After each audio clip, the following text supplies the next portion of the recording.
Time to break out the energy drinks because the NBA season is here once again. Hello and welcome to Halftime on the Hudson. My name is Roma Caffini alongside Billy Floyd, and we're here to break down the biggest news stories of the past week. Billy, start us off with some hot takes. Sure thing, Roman. The Washington Nationals recently lost in a Game 5 heartbreaker to the Chicago Cubs in the NLDS. This was their fourth consecutive first-round exit from the playoffs, coming off division titles. While people of the nation's capital might be in a mild depression once again, fans of the greatest team in New York couldn't be any more excited. After next season, national superstar Bryce Harper will hit free agency, and there is no place more welcoming than the Bronx. Per usual, the Yankees will have an absurd amount of money to spend on Harper. Plus, there will be an outfield spot wide open for him since the 36-year-old Brett Gardner will be well out the door after next season. Aside from the big money contract, the young Yankee team couldn't look any more promising. In a rebuilding year, New York found themselves in the ALCS, and Gleyber Torres, the second-rated prospect in baseball, hasn't even put on pinstripes yet. And if you're concerned about Harper dealing with the pressure of the big city, go pick up the June 2009 edition of Sports Illustrated. You'll find a 16-year-old stud on the cover who's since been an All-Star 5 times, Rookie of the Year, and MVP. Now batting for the Yankees, number 34, Bryce Harper, number 34. Now that's making baseball great again. In a disgraceful loss to Trinidad and Tobago, the U.S. men's national team failed to qualify for the 2018 World Cup in Russia. Fans around America are calling for a drastic change to take place within the organization, and no one is under fire more than Sunil Gulati, the president of the United States Soccer Federation. While Gulati takes full responsibility for the team's failure to qualify, he refuses to resign from his position. Re-election for the position is in February, and it's most likely that Gulati will be running even though he stated he hasn't decided if he wants to or not. Without question, the first decision that needs to be made while Gulati is in the position is who will be the coach of this team. He stated Friday that it is a group effort, but the final decision lies within himself. Yet the past 3 of 4 coaches he has hired haven't even lasted a full season. This type of instability is not healthy for a program, and it's questionable if Gulati can fill the hole that he made. In an effort to justify himself, Gulati stated that every area of the national team will be examined and that outside expertise will be brought in to help out. Clearly, it's time for someone else to take over the federation. Gulati has a ton of experience, but seemingly is not the man for the job. Come February, the chances of Gulati running the team are slim to none, and fans can only hope for a fresh new start with new management and a new president. A historic 22-game winning streak for the Cleveland Indians in 2017 bolstered them atop of the American League heading into the postseason. They rode their hot streak into the first 2 games of the ALDS, beating the Yankees twice to go up 2-0 in the series. As comfortable as that lead might have looked in a best-of-5, the Indians would later remind everyone that they are the biggest choke artist that the MLB has ever seen. Since losing in the World Series in 1997, the franchise has gone an abysmal 3-17 in potential game-winning series wins, blowing 2-game series leads in 4 separate occasions. We can famously remember the 3-1 lead blunders in both the 2007 ALCS against the Red Sox and the more recent 2016 World Series against the Cubs. Now the year 2017, with the hottest and most talented Indian team out on the field since '97, they blow a 2-0 lead in the ALDS against a wild-card Yankee team that's in a rebuilding year. Also very noteworthy that the Cleveland's 2 MVP candidates, Francisco Lindor and Jose Ramirez, combined to hit 3 of 38 in the series. The Tribe's historically bad track record of choking can only mean that the poor fans might have another year of struggling, 69 more years. Tensions were at an all-time high in Cleveland last night as the Cavaliers faced off against the Celtics for the first time with Kyrie Irving being in green. Just 6 minutes into the game, Boston star forward Gordon Hayward went down with a gruesome injury that would be later classified as a dislocated left ankle and a fractured tibia. Boston was projected to finish at the top of the Eastern Conference prior to this injury and were a true threat to the Cavs' relatively free walk into the NBA Finals. The timetable for Hayward's return is uncertain as of today, but it is expected that he will remain on the sidelines for the rest of the season, including the playoffs. Hayward's absence might be detrimental to the powerhouse Celtics, but it will allow for Kyrie to showcase just what he can do on his own. And if he can really be considered one of the Westbrooks of the league. When Irving decided he wanted to leave Cleveland back in July, he stated that he, quote, wanted to perfect his craft and not wait for the keys to be handed to him. With Hayward out, it is not even a question anymore as to who is the star of the team. Irving will be able to run this team just like he desired and be the clear-cut #1 option for Boston. It will be interesting to see if Irving lives up to the expectations this year and where Boston will finish in the East without Hayward on the wing. That's all for Hot Takes. When we return, we'll be in the studio with our halftime on the Hudson Vanna White prodigy talking upcoming NBA season. Welcome back. With the NBA season starting this week, our hosts have a lot of predictions to make in our Shoot Your Shot segment. I'll be asking a series of questions about all things NBA. After I ask the question, each host will write their answer on the whiteboard provided.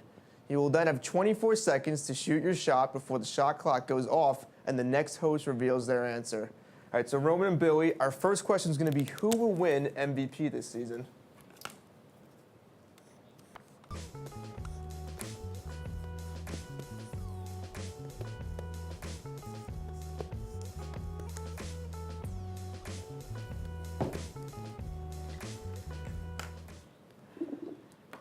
So my pen kind of died on me a little bit, but I'm going to go with Kyrie Irving. He finally has the keys to a potential #1 seed in the East Conference team. Now, if you look at Derrick Rose's MVP season from 2011, he averaged 25 points per game with 7.5 assists per game. I could totally see Irving having the same type of season, having every shot go his way. Now Gordon Hayward's out, so they're going to look for him to shoot pretty much every single time he gets the ball. Going to have a lot of touches. Warriors are too loaded. Westbrook has his players in the Thunder, so I'm giving it to Irving. I think that's a really underrated pick, Billy, but I got to be more conservative, and I'm going with my man, the Beard, James Harden. I think that this is finally Harden's year. I think that he's not going to be snubbed. He got snubbed the past 2 years. I think there was no chance he was winning it with how good Russell Westbrook did with the triple-double in the regular season. But now that Russell Westbrook has Carmelo Anthony and Paul George, I think Westbrook is out of the question, just like Billy said. I think that LeBron James' greatness is too good for him. They're not going to give the MVP to LeBron James. And I think that seeing his outing against the Golden State Warriors last night, he looked pretty good. Pretty fair argument. All right, guys, you both put great answers down. And, Billy, I like how you said that Kyrie Irving is going to get more touches since Hayward's out, which is unfortunate. But Roman wins this round because Harden got snubbed last year. I don't think it's going to be again this year. He's due. He's due. He's overdue. It's going to be interesting to see how he does play with Chris Paul, though, since he was the primary ball handler last year. So, all right, now our second question is going to be, who is the most improved team from last year? Ooh.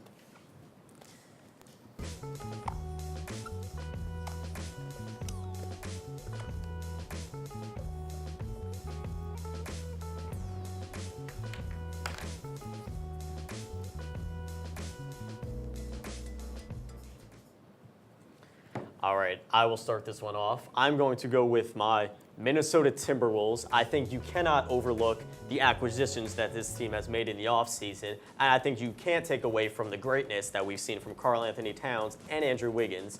Towns averaging 25 in his second year at 20 years old, let's be real. Wiggins averaging 22, and you add on Jimmy Butler, who's a superstar, Taj Gibson, who's a fantastic veteran role player, Jeff Teague, a former all-star point guard, and the best sixth man in NBA history, arguably, in Jamal Crawford. I think that the Timberwolves are just absolutely going to be the most improved team this year. I do like the T-Wolves a lot, but I'm going to have to go Thunder on this one. Now, when you have Russell Westbrook, who was the MVP a season ago, running up the court with Melo and Paul George on the side ready for a three, I think it's going to be game over. When you turn Sabonis, McDermott, Oladipo, and Cantor into PG and Melo, GM of the year for the Thunder. And I think Melo is going to see a lot of touches, just like he did for Team USA, not have the big workhorse role he had with the Knicks. He's going to be playing the game cool. He's going to be hitting shots, making big plays for the Thunder. All right, guys, again, Billy makes some great points about the Thunder. I think Paul George is going to be huge for this team, although he only has 1 year left on his contract, so it's going to be interesting to see how he blends in with Melo and Westbrook. And if the Thunder get any sort of hoodie Melo, where he's just going off Olympic style, I think that's going to be great. But, again, Roman, you win this round due to the depth that the Timberwolves have, because I really don't believe the Thunder have any bench at all besides they're really good starters, and we all know that depth wins this league. So we're going to be moving on to question number 3, and is how many games will 76ers center Joel Embiid play this year, and is it enough to get them into the playoffs?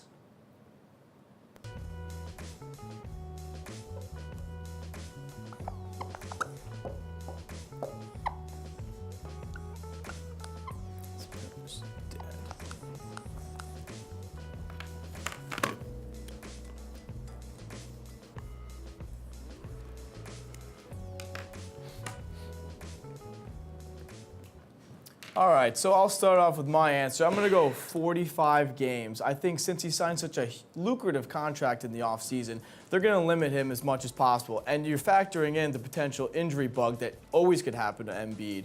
I think with him playing 45 games, and say they win about half of those games, plus another like 10 or 15, they could sit around like 35, 40 wins, and if you are 500, even like 5 or 6 games below 500, you're making the playoffs. So I think Embiid plays about half the games this season. They'll make it as an 8 seed.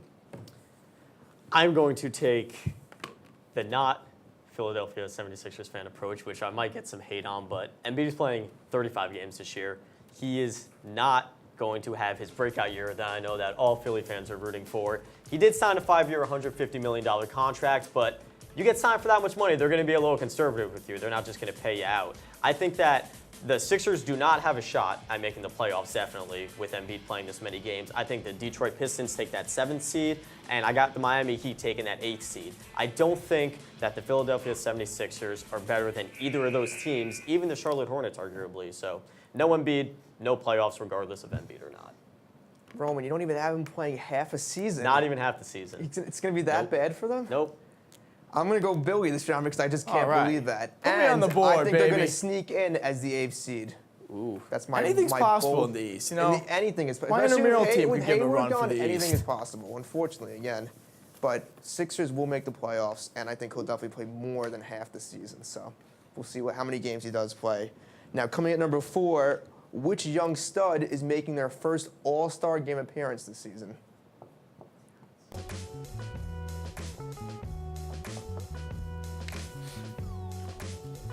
Seems that we have a marker malfunction.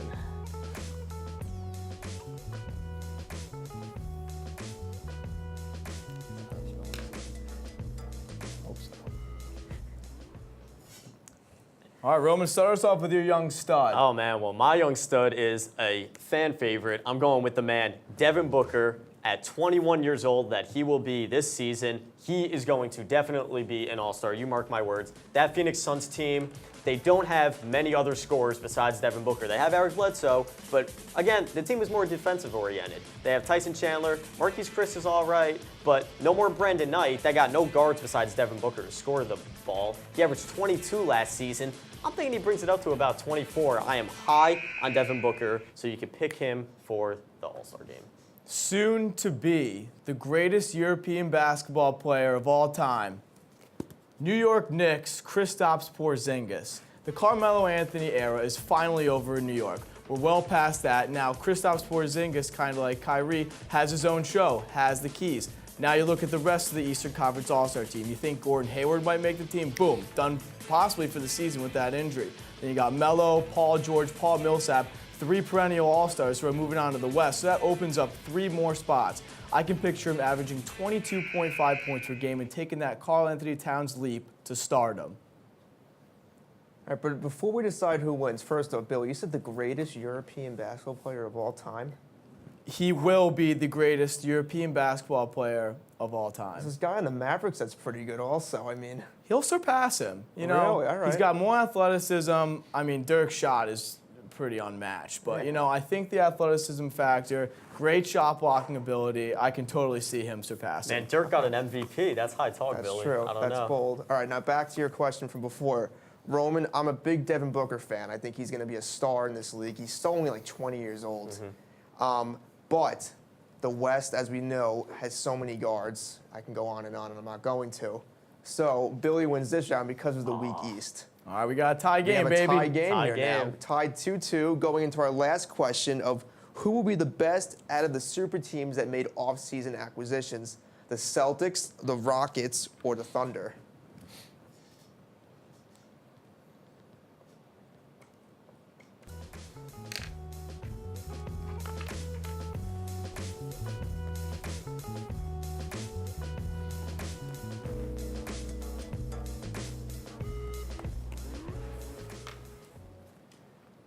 Start us off, Billy.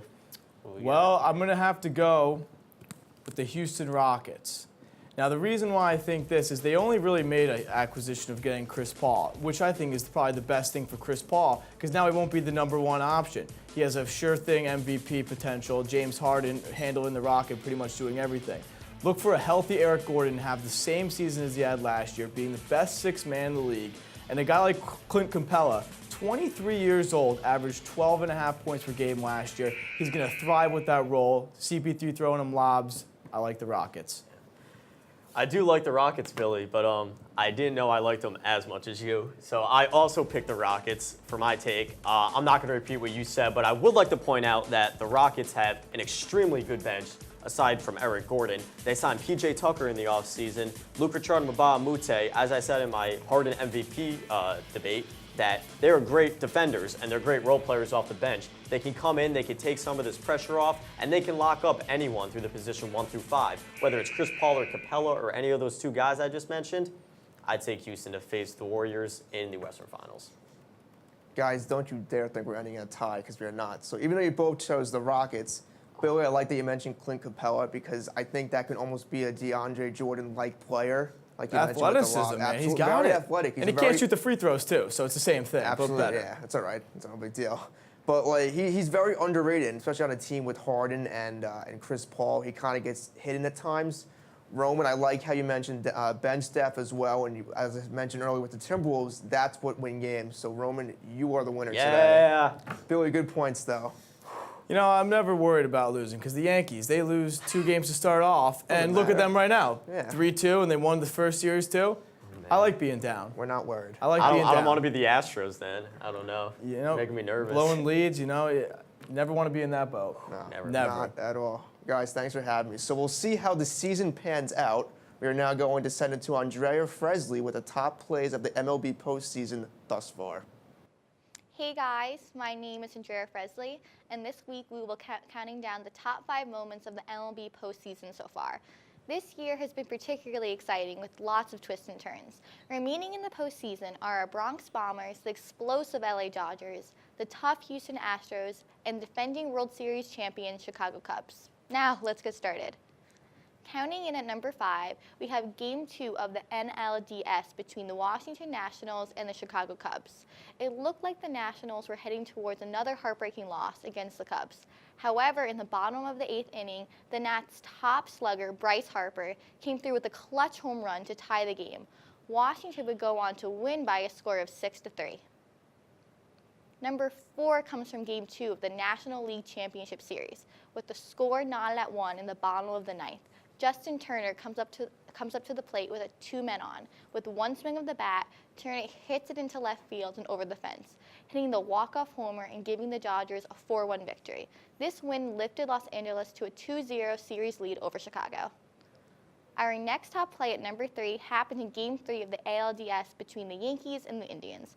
AL MVP candidate Aaron Judge leaps for the incredible catch at the wall, robbing Cleveland shortstop Francisco Lindor of a 2-run homer in the 9th inning. This highlight catch proved pivotal since New York first baseman Greg Bird's 7th inning home run turned out to be the lone run of the game and forcing a Game 4. Justin Verlander's masterful Game 2 LCS performance against the New York Yankees at Minute Maid Park is our number 2 moment of the postseason. The mid-series trade acquisition shut the Yankees out and struck out 13 batters over 9 innings, helping the Houston Astros win 2-1 and taking a commanding 2-0 lead in the American League Championship Series. And last but not least, our #1 play is Didi Gregorius' clutch home runs during Game 5 of the ALDS of the Yankees and Indians series. Didi took a 1-2 pitch and crushed it to right field. He capitalized on a fastball and sent it out of the park, establishing an early 1-0 Yankee lead. However, Didi wasn't done. Later in the game, Gregorius homered again in the bottom of the third with 2 men on base, lifting the Yankees to an eventual 7-3 win and a spot in the ALCS. Well, that's all I have for you guys today. Thank you so much for tuning in. I'm Andrea Fresley. Back to the guys at the desk. To wrap up the show, here are this week's must-watch games. A Super Bowl 51 rematch. The Atlanta Falcons will travel to Foxborough to take on the defending champion Patriots for the first time since blowing a 28-3 lead. The Falcons retained their 25-point lead until about 2 minutes left in the third quarter, until the Patriots put up 31 unanswered points, including a winning touchdown in overtime to give Tom Brady his 5th Super Bowl ring. The odds might be in the Patriots' favor since it's a Sunday night home game, but that will only hype up the Falcons more, especially since blowing a 17-0 lead against the Dolphins in Atlanta just last Sunday. Both Super Bowl teams from a year ago have stood in the shadows of the Chiefs and Eagles so far this season, but this has been the most anticipated game since the schedules were released. The Patriots won't need any help from the refs like they did in last week's game against the Jets. They will show up to the home turf on prime time looking to make a statement that they're still the league's best team. And now it's pretty hard to say that they aren't the best team, but who do you got in this game, Roman? Oh, man. I think I'm going to have to stick with the Patriots just because the Falcons, the Falcons have been playing good, but Matt Ryan has been kind of disappointing this season. I thought he was definitely going to come off the Super Bowl loss, and I thought that he was going to come out slinging, be one of the best quarterbacks in the league. I know that Kansas City and the Eagles have been great with Carson Wentz and Alex Smith, but I do think Tom Brady is still Tom Brady, and I think that he's going to defeat Atlanta once again. And they always show up on primetime. When's the last time you turned on a Patriots game? Besides that Chiefs game, obviously. There's 2 Chiefs games from this year and a couple years back. But other than that, Patriots always on the money. I agree with you, Billy. Tomorrow night, the New York Knicks will be taking on the Oklahoma City Thunder in both of the team's first games of the season. Carmelo Anthony will be seeing his former team for the first time since being traded away on September 23rd. Anthony spent the past 7 years in New York, where he averaged 25 points per game and made 6 All-Star appearances. In his time on the Knicks, Anthony never had much playoff success, making the postseason only twice and getting past the first round once. Being a true competitor with this Thunder team, Anthony is hoping to turn that around finally. After a year of trade rumors, we will finally see Anthony on a new team. And what better matchup for the first game of the year than against his former squad? Billy, who's winning this game? I mean, it's just going to be so crazy to finally see Melo not in a Knicks jersey. I'm just so used to seeing him go out there, drop his buckets, celebrate 3 to the dome, but I think he's going to thrive with the Thunder, like I said before, be that USA-type Melo, and he's just going to kill it. Westbrook, the MVP. I love the Knicks, man, but I just don't see it for him. Right. Thunder's going to go for the win. I think that Melo got a huge weight off his shoulders now. He can finally just play his game, like you said. USA Melo, we know that's the leader Melo. Westbrook and Paul George are going to help him out, definitely. And I think he has something to prove playing against the Knicks this time, to exactly what he can do against his old team, and that he was there for so long without them trading him. That's going to be all for tonight, guys. Join us next time for Halftime on the Hudson. I'm Roman Caffini. I'm alongside Billy Floyd. Have a good night. I'm not Billy Floyd. You wish. I wish.